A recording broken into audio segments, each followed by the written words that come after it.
Continuando con estas actividades, vamos a darle la bienvenida al doctor Luis Javier Martínez Ortegón, que nos visita de Francia, con la ponencia Efectos de productos en crudo y rocas carbonatadas en yacimientos.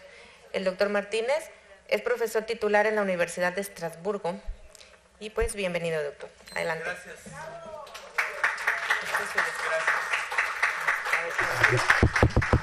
No, sí funciona Muchas gracias. Sí, yo me preguntaba precisamente qué era lo que se necesitaba dar, que pudiera estar lo más interesante en la plática de hoy, porque el tema pues es muy grande, ¿no?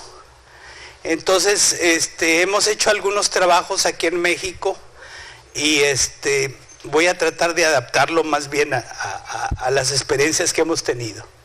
Entonces, bueno, mejoramiento de producción de crudo, flujo de fluido en medio poroso, análisis superficial en roca carbonatada.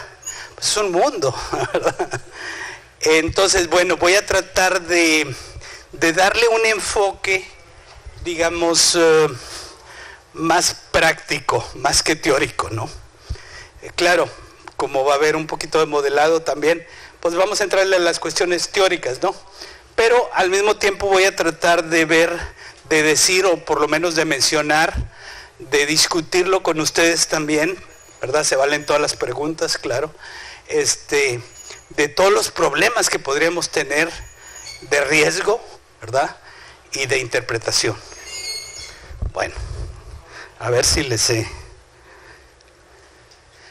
Bueno, en la introducción, pues vamos a decir que empiezo por la caracterización en exploración de recursos energéticos fósiles en México.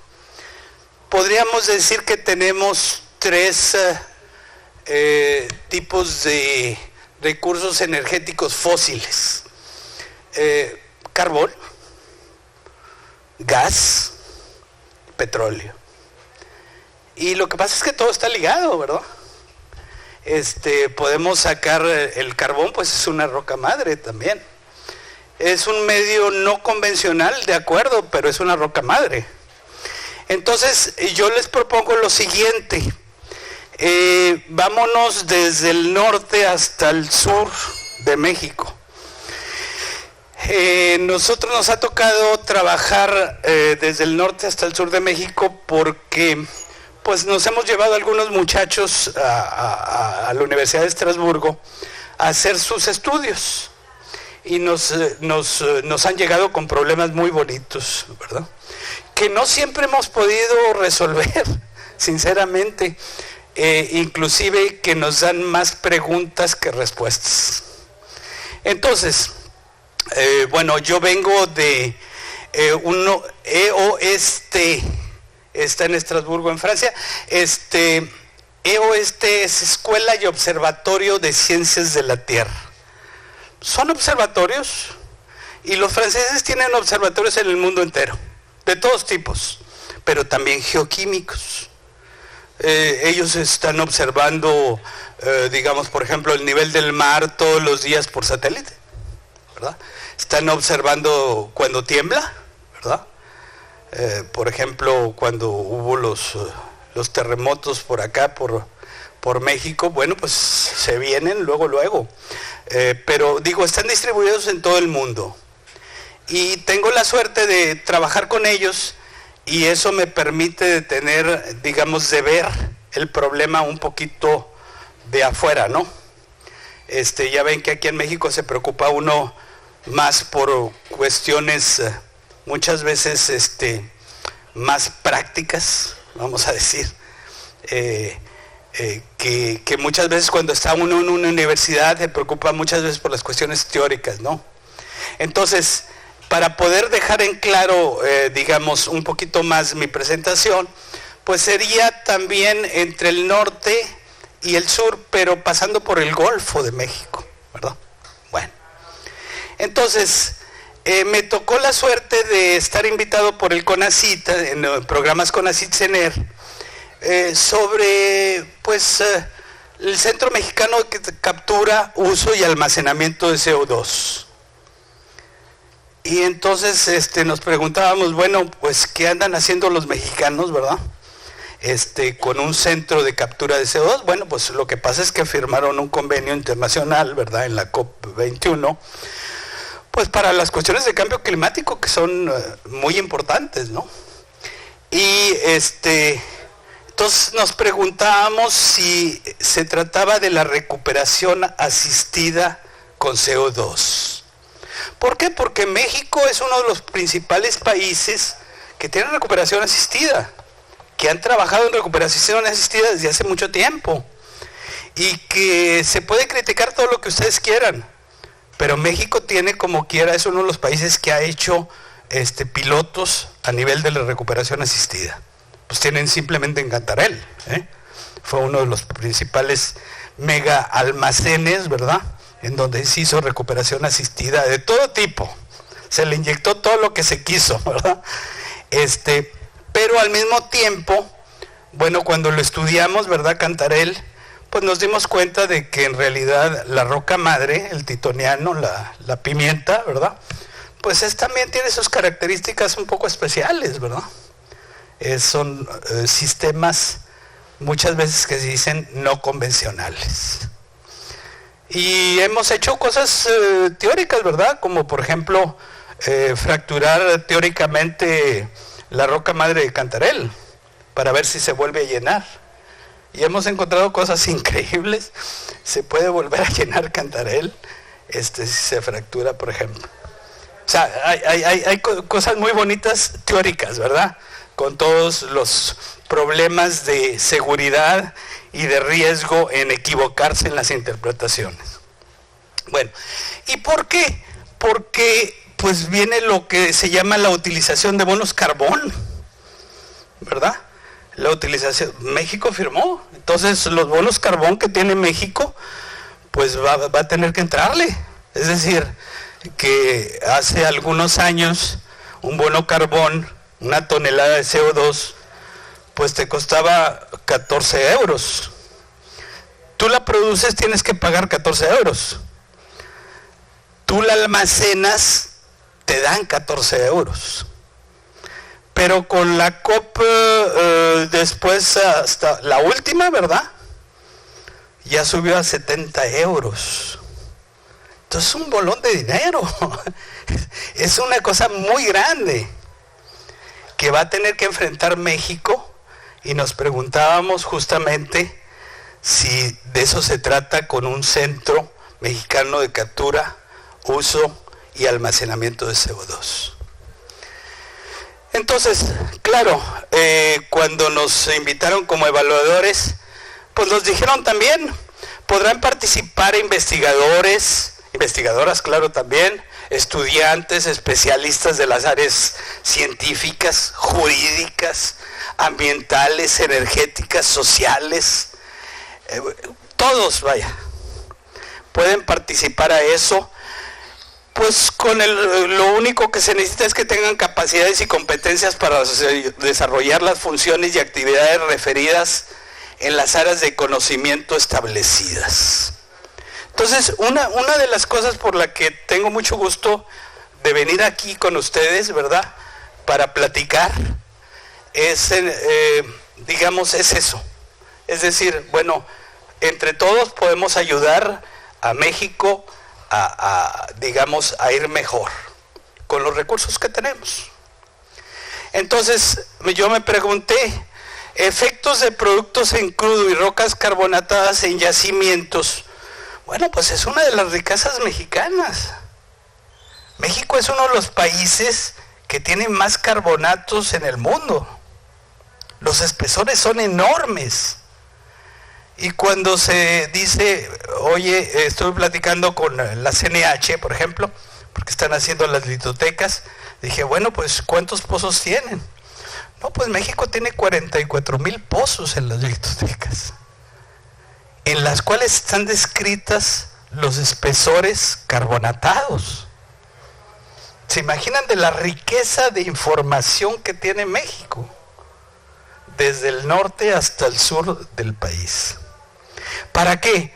Pues quizá para almacenar, para esos bonos carbono. O sea, si se inyectan rocas carbonatadas, ¿podríamos precipitar carbonatos con el CO2 que inyectamos o no? ¿Hay las condiciones necesarias o no? ¿Sabemos cómo hacerlo o no? Claro, los franceses, ellos andan buscando un poquito otra cosa, porque tienen menos carbonatos. Ellos dicen, no, el CO2 lo inyectamos, porque queremos los bonos carbono, pero además lo vamos a utilizar para geotermia. Y México es uno de los países que tienen más geotermia en el mundo. O sea, la riqueza mexicana es enorme. Lo único es que hay que utilizarla, ¿verdad? Bueno, entonces, yo les propongo de hacer mi plática de la manera siguiente, para hacerla un poquito más amena. ¿Cómo estudiar y evaluar técnicamente el riesgo de contaminación de la recuperación asistida de aceite y gas del norte de México? Es decir, ¿qué productos necesitamos inyectar para hacer una recuperación asistida de tal manera a ganar más bonos de carbono y empujar un poquito más el aceite y el gas para recuperar esos combustibles en México? Bueno, voy a empezar por el norte de México, en Coahuila, ¿verdad? Claro, nos fuimos hasta Chihuahua, a Ojinaga, pero me voy a focalizar un poquito más sobre Coahuila. ¿Por qué sobre Coahuila? Porque las rocas madres, Pimienta, ¿verdad? La Casita, pues está en Coahuila a 4,000 metros. Aquí, desgraciadamente, ¿verdad? En Tamaulipas, pues está mucho más profunda. Pero digo, si vemos lo que pasó en Coahuila, a lo mejor podemos inferir lo que se puede hacer aquí. ¿Por qué no? Sabiendo que México no solamente es un país donde hay mucha geotermia, sino hay también mucha circulación de fluidos. Y de fluidos que vienen también en parte, digamos, con la participación volcánica. Aquí les muestro la riqueza que tienen allá en Coahuila, en las zonas carboníferas que ustedes deben conocer, en donde se tiene inflorescencia en la parte derecha, ¿verdad? Digamos, en el microscopio se ve el potencial petrolígeno enorme que tiene en esa materia orgánica en fluorescencia en el microscopio. Lo primero es observar, ¿verdad? ¿Para qué nos vamos a hacer cálculos que no conocemos si no hemos observado? Y claro, viendo esa parte orgánica, a lo mejor, no sé, aquí está. Se puede ver la parte orgánica, que es la que produce el petróleo, ¿verdad? El querógeno que produce el petróleo, pero se puede ver la parte también mineral. Aquí está el carbón. Y claro, es una parte social también, que es importante, porque digo, Coahuila, su parte minera es importante para la gente, para sobrevivir, para trabajar, para tener la energía del Estado, de la industria que está en el Estado y que da el empleo. Y nos dimos cuenta que había reacciones muy interesantes ahí en el norte de México, en Coahuila, que vienen desde Texas, o sea, no, digamos la Sierra Madre. Entonces, vamos viéndola. Claro, nos fuimos con ellos, nos fuimos a las minas, Servicio Geológico Mexicano, digamos, le dimos vuelta de tal manera a tener muestras, no solamente de superficie, sino en profundidad. Por ejemplo, gracias a Pemex, tuvimos hasta 50 pozos que nos dieron. Claro, haciendo con los muchachos, tesis doctorado. En realidad, la fuerza de México, pues son los muchachos, ¿verdad? Bueno, entonces, para no hacérselas tan complicada, pues digamos, vamos a hacer una relación entre lo que sería Coahuila y lo que sería Burgos. Estamos en Tamaulipas. Pues va bajando, ¿verdad? Las rocas madres van bajando.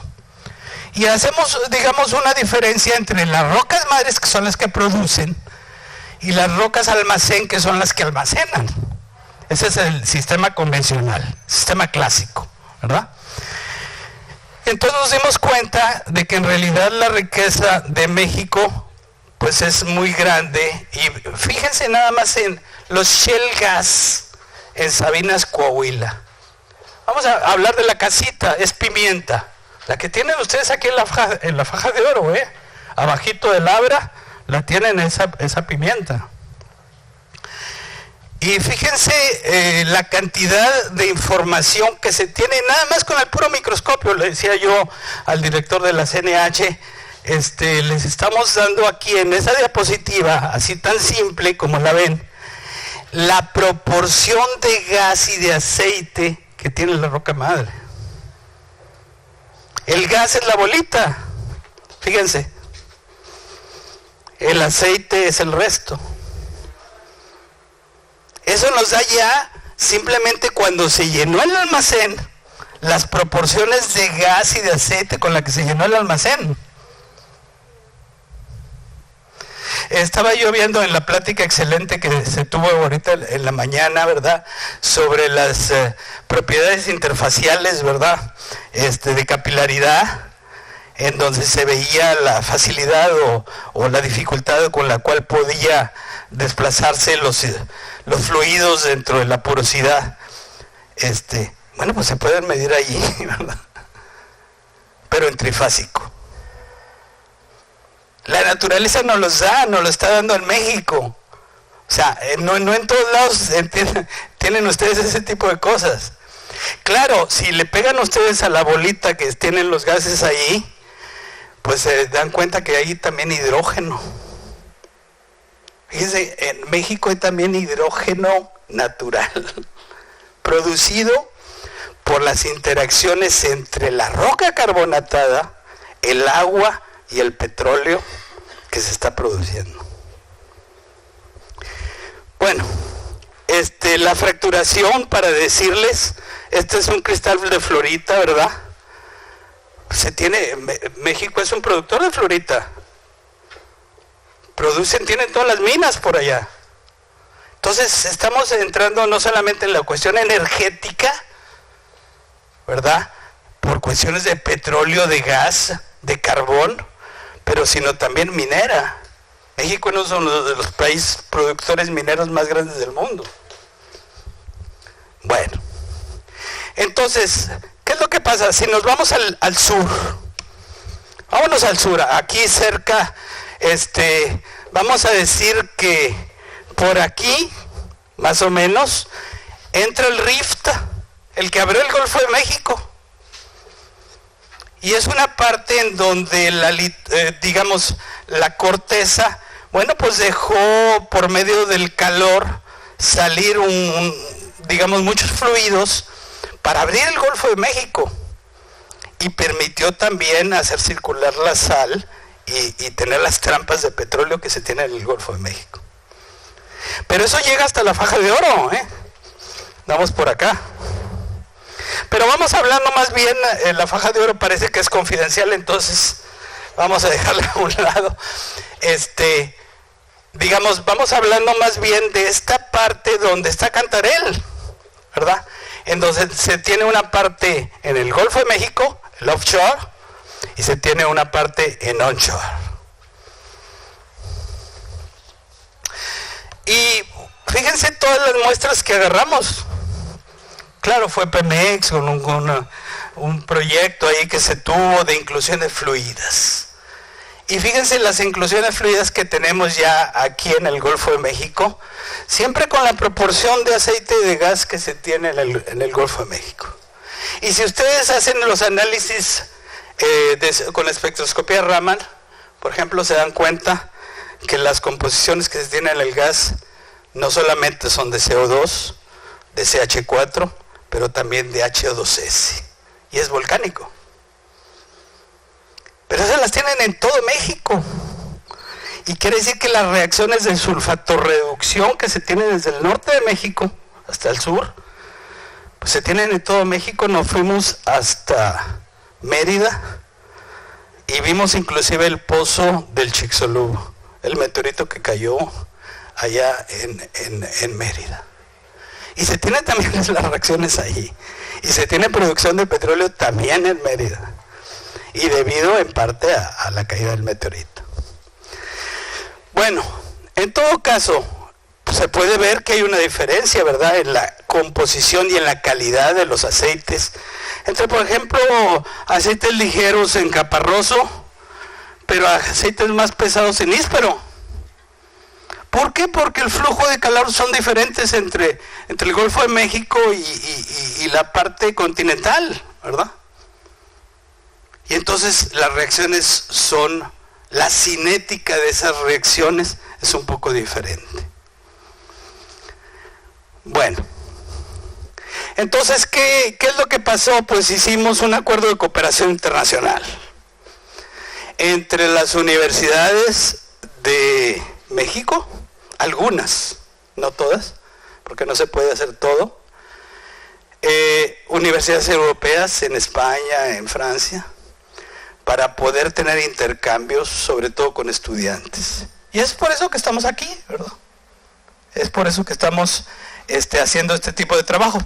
La Universidad de Estrasburgo, claro, la Universidad Complutense de Madrid, Tabasco, Tecnológico de México, con el Tecnológico de Ciudad de Madero, la UNAM, claro, la Universidad Autónoma de Coahuila y el gobierno del estado de Yucatán, claro, también el CONACYT con su centro de investigación COMIMSA.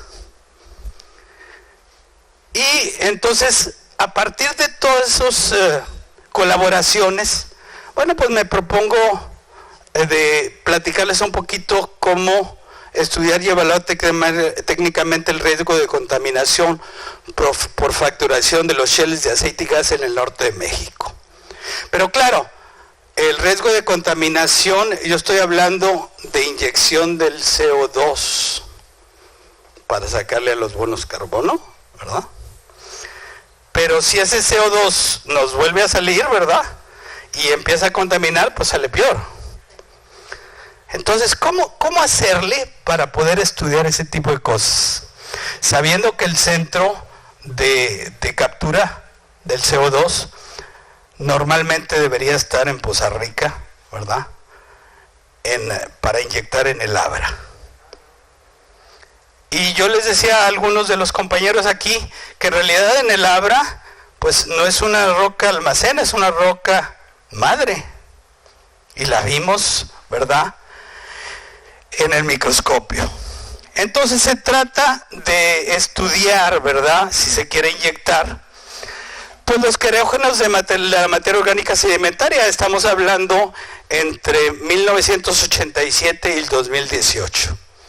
O sea, fueron muchos estudiantes que trabajaron ahí y pues, sobre todo para inferir la capacidad de expulsión por fracturación en los shales de aceite y gas. Ahorita les voy a presentar dos cuencas, ¿verdad?, sedimentarias del norte de México.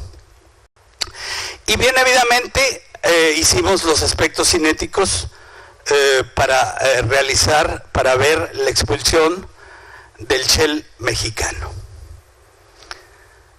Pues se supone en realidad en México casi todas sus rocas madres son shales, nomás que están carbonatadas, pero tiene también muchas arcillas. Entonces vamos a empezar por Coahuila. Y en Coahuila, pues ya digo, ustedes conocen, han oído las noticias desde hace mucho tiempo, pues hubo explosiones en las minas. Entonces, ¿qué es lo que pasa? El Servicio Geológico Mexicano nos dice, oye, espérame, tú andas trabajando sobre las minas, pues ves de una vez por qué explotan. Y entonces nos fuimos a las minas de Coahuila y de Chihuahua. Hicimos la simulación. ¿Y qué es lo que pasó? Pues que en el sector Cacanapo, donde están los volcancitos del Cacanapo, pues vimos que en realidad el aceite y el gas está fluyendo por medio de se está escapando por medio de las fallas hasta las minas. ¿Qué es lo que pasa? Que en realidad la capa, digamos, la litosfera que viene del Pacífico, que está entrando por Baja California, pues va en profundidad hasta Coahuila. O sea, tiene un índice de inclinación muy bajo que le permite producir volcanes hasta en Coahuila. Y por eso tenemos los cacanapos. Los índices de... ¿Y qué es lo que pasa? Que es importante por lo siguiente. Porque pues se produce no solamente calor, se transforma en la materia orgánica, el querógeno, se produce aceite, se produce gas, pero va acompañada de CO2 y H2S. Y claro, de todos los demás metales y elementos químicos que trae el volcanismo. ¿Qué es lo que pasa? Que se levantó en Coahuila, pues la Sierra Madre, ¿verdad? Y entonces se levantó, ¿verdad? Todas esas formaciones que aquí en Burgos están en